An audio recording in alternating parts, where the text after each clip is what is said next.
going to Dr. Paul Craig Roberts, head of policy department of the Treasury under Reagan, father of Reaganomics, Wall Street Journal editor, syndicated columnist. And we really appreciate him coming on the show to talk about the clouds gathering for war with Iran, the fact that that is becoming green-lighted. We had Ray McGovern, a high-level former CIA analyst, saying that he believes they probably are going to attack. And he said in August, he said that everything's pointing at that. There's still a chance they may not. I want to get into the developments in the economy with Dr. Roberts. But first, I wanted to talk about what inspired him to write this piece that's gotten so much attention, 2017, the year America dissolved. Dr. Roberts, good to have you on with us. Thank you, Alex. So what inspired you to write this piece? Well, I thought, Alex, it's sometimes hard to reach people with facts and sound analysis, and sometimes fiction works better. So I decided to tell them what it would be like in 7 years. Now, reading this piece, I mean, are you saying this is a possibility?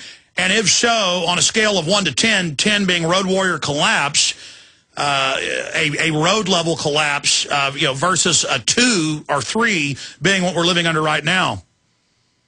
I'd say it's a much higher than a 2 or 3. I'd put it over 5. At least a 6, Alex. Look, Alex, it comes back to what we've discussed, you and I, so many times. The government's liabilities now exceed its ability to deal with them. When the budget deficit was $400 billion a year, which it was 2 years ago in 2008, the trade surpluses of China and Japan and OPEC could finance it.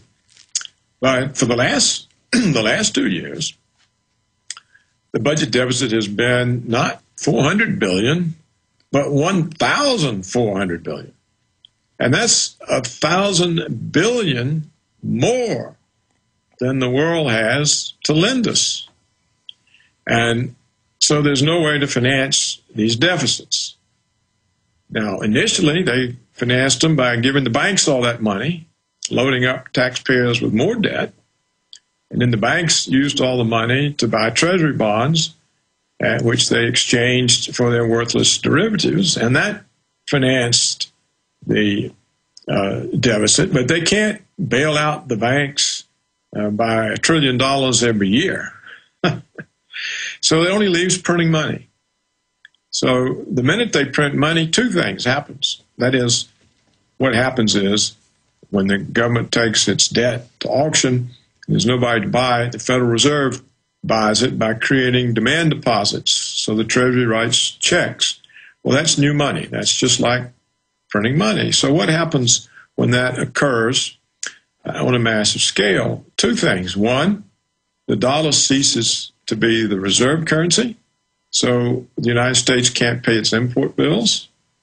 And you start getting hyperinflation domestically. So prices are driven up for 2 reasons. One, all import prices rise because the dollar is gone, and domestic prices rise. Now, what happens to the power? What does the power of a country really depend on? It depends on its finance, its ability to finance itself. We're already dependent 50% of the annual operating budget on foreigners to pay for our wars. So what happens when nobody will finance the government and it's printing money and prices are rising and there's no jobs? It looks to me like Washington essentially loses control, and because it won't be able to meet its responsibilities to the people. And so what will the people do? Well, local people will have to organize in some way to take care of themselves to the extent that it's possible. And I predicted that the first American warlords will be the local police forces. So the first clans will be the local police force, their relatives, and their friends, and anybody who can hook up with them, who has something to offer. And then you will see this type of local organization trying to provide protection and food for its members, and that will be the future. That's the gist of the piece. Please continue.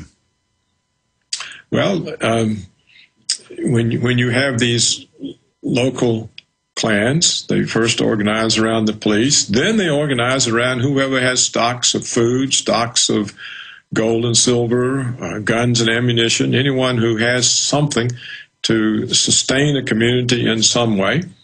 And the reach of Washington over the country will evaporate. The government will, of course, try to control fuel. It'll seize the oil fields and refineries. But when it tries to move the gasoline across the territories of the clans, it'll have to pay tribute to get across without being blown up, the way we have to pay the Afghans now.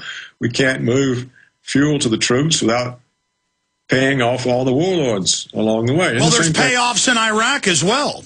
That's right. And that'll happen here, too. They'll have to pay in the form of fuel because nobody will want the worthless paper currency.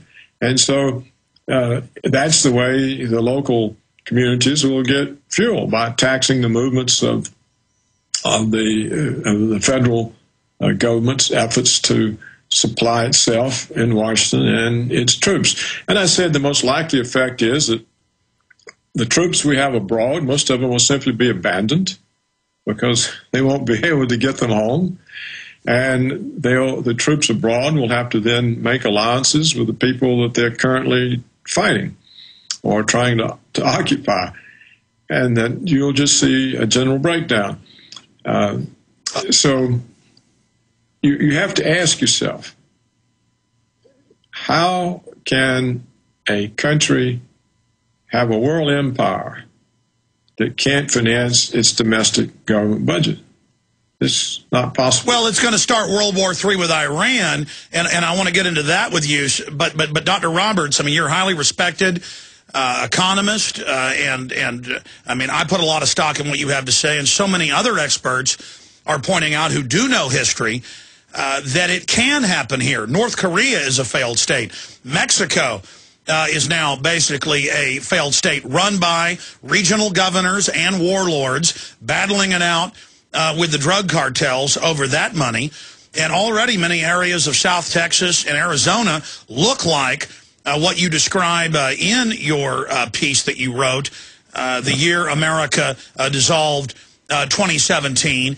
And so on this spectrum, the question is, how far will we go down that road? But if you have studied Rome, or if you have studied even more modern civilizations, wealthy nations do collapse into third world squalor when they allow their currency to be debased. I mean, Thomas Jefferson talked about this, but the feds have been strengthening their federal grip, quietly federalizing police. They've put their top secret USA 854,000 private spies in place. They believe that they're going to use this collapse to actually cement federal control as the great arbiter during this crisis that they've created. But I guess you're saying from studying history, Alex, if that's their intention, all politics is local.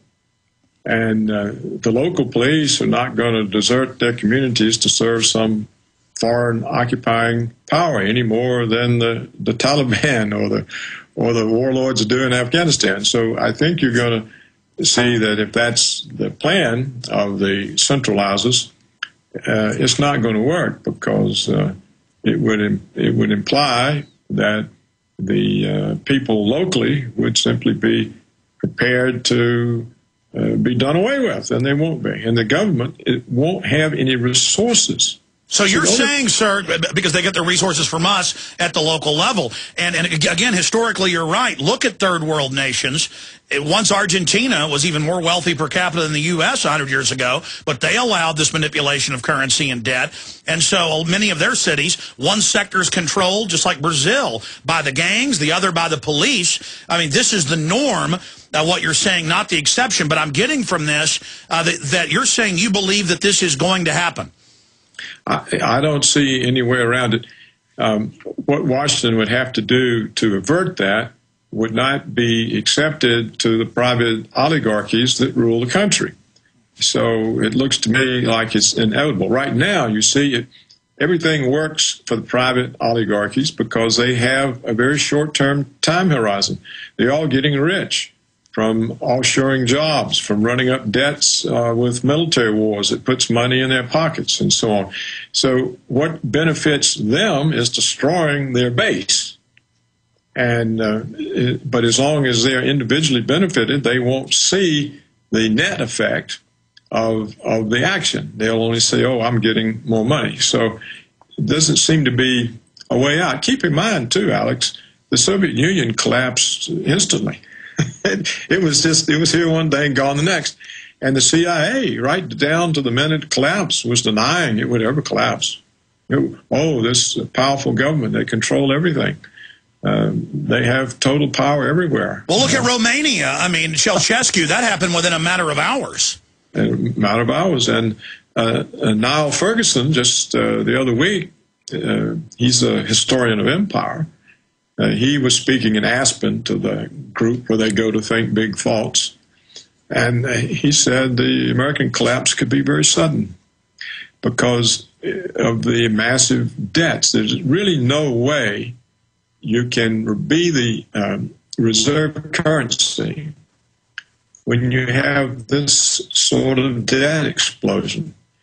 And there's no way, as I've already said, that you can finance a deficit that's so large. You can't finance deficits that are $1.4 trillion. It's just, it can't be done. And so it means massive money creation. And so there goes Washington's power. They won't, and all their puppet states will abandon them. What about another? NATO. Sure. Sorry. Go ahead, sir. That's it. Yeah. Doctor, I'm just saying the puppet states. We're having a little bit of digital breakup with you. We may reconnect when we go to break with Dr. Roberts because there's a bit of a delay. Dr. Roberts. Going back to states' rights, though, if the states recognize this collapse is inevitable, according to economics and societal algorithms and analytics, then if they start moving to reorganize themselves and to be honest and to cut their budgets and to cut off the money to the federal cancer, then don't we have a chance to avert the complete collapse? I don't know, Alex. I think the state will be too large to organize, and that various communities will dominate the state to the expense of other communities. So I think if this type of collapse, which is fictional, occurs, it'll be mainly local warlords or local communities that can defend themselves, make alliances with other local communities for mutual protection or to buy off attacks. Let me put it this way, because, again, I respect your analysis and your opinion. You're saying it's a fiction piece. We know that. But then I said, well, what's the chances of this happening? Scale to 1 to 10. You said at least a 6. Yeah. I mean, you know, running the scale, then what do you believe is going to happen? Because it's clear the oligarchs running our nation, as you said, aren't going to stop. They're full pedal to the metal with a direction that will bring the collapse. Well, I don't see any way they can continue to finance 1.4 trillion deficits, and I don't see any decline in those deficits. And the reason I gave it 7 years is I think they can get some time from simply cutting Social Security and Medicare. They'll simply stop providing Social Security and Medicare to the people who are dependent on it. And then the next thing so they'll get another year or so out of that. And then the next thing they'll do, they'll confiscate the remains of private pensions. And that'll fund them for another year or so. If they don't confiscate the pensions, they will order the pension fund managers to use the funds to purchase Treasury bonds. Well, that's already happening. Stay there, Dr. Roberts, because I happen to have the London Telegraph reporting that they're already slashing basic medical care to the British for their budget.